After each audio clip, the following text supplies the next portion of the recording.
Dear colleagues, good afternoon. I have asked you to gather here today to inform you about the negotiation process on the Ukrainian crisis. How the negotiations are going in a bilateral format with the Ukrainian delegation. One way or another, many of those present know, of course, about the general terms. But I will tell you in more detail. This is the first thing. And the second thing is to tell you about the stage we are at with the current US administration, which, as we all know, is undertaking, in my opinion,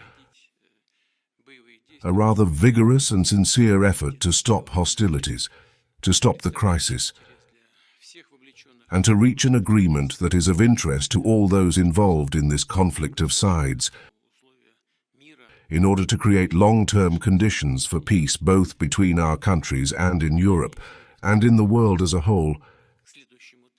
If we reach an agreement in the field of control over strategic offensive weapons by the next stage, this is what I wanted to say at the beginning. Dear colleagues, the preparation for the meeting of the presidents of Russia and the United States has entered the final phase. Given that the meeting was announced only 5 days ago, that is, on the night of the last Friday to Saturday, everything is being done in an intensive mode. A lot of technical issues are being resolved, including visa issues. And of course, in the first place, the critical part of the summit is being actively worked on. I can say that the program for the meeting of leaders has been approved. This meeting, as you all know well, will take place in Alaska, in Anchorage. Specifically, one of the premises of the joint military base Elmendorf-Richardson will be involved.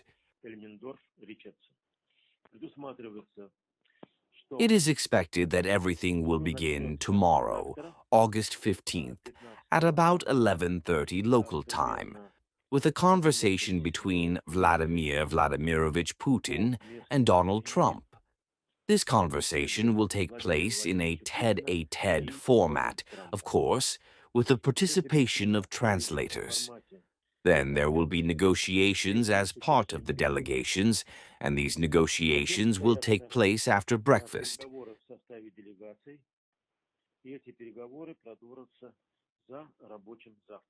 The composition of the participants is already determined, taking into account the fact that very important topics will be discussed, which are sensitive, and the circle of participants in the negotiations is not wide.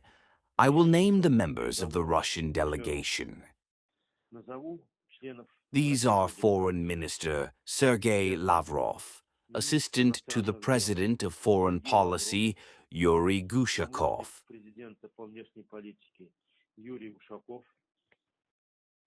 Minister of Defense Andrei Belousov, Minister of Finance Anton Siluanov, and Special Representative of the President for Investment and Economic Cooperation with Foreign Countries, Kirill Dmitriev. The composition of the American delegation is also known, but it will probably be correct to wait for the corresponding announcement from the American partners. That is, in addition to the presidents, 5 members of the delegation will participate in the negotiations. Of course, somewhere nearby there will be a group of experts. After the end of the negotiations, Vladimir Putin and Donald Trump will hold a joint press conference, at which the results of the negotiations will be summed up.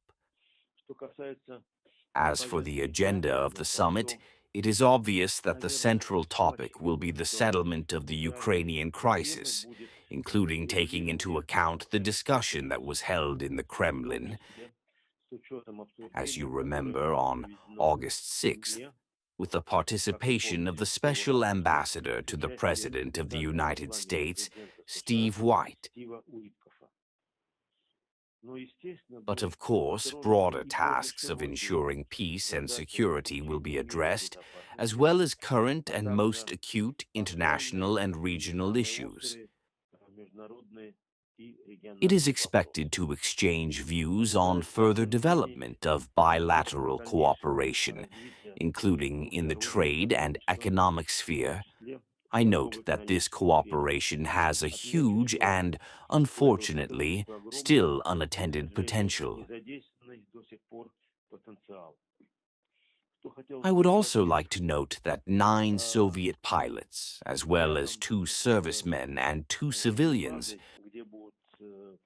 were buried at the memorial cemetery near the military base, where the negotiations will take place. They were killed in 1942-1945 during the transfer to the Soviet Union of planes from the United States as part of the Lend-Lease Agreement.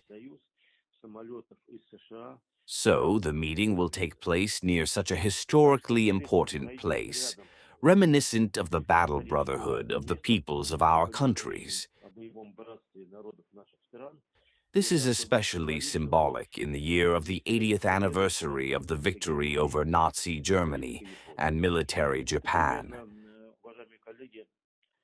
This is approximately what I wanted to tell you about the visit, which, as I have already mentioned, will begin tomorrow morning local time. How long will the negotiations take? And will our delegation return on the same day from Alaska? The time will depend on how the discussion goes. There are, of course, temporary parameters, but I told you that when the negotiations begin, it will depend primarily on the president.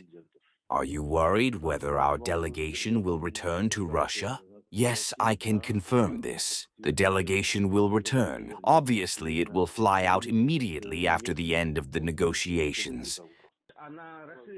Will there be an open part on the Russian side? It is expected that at the beginning of the meeting, each president will say a few words.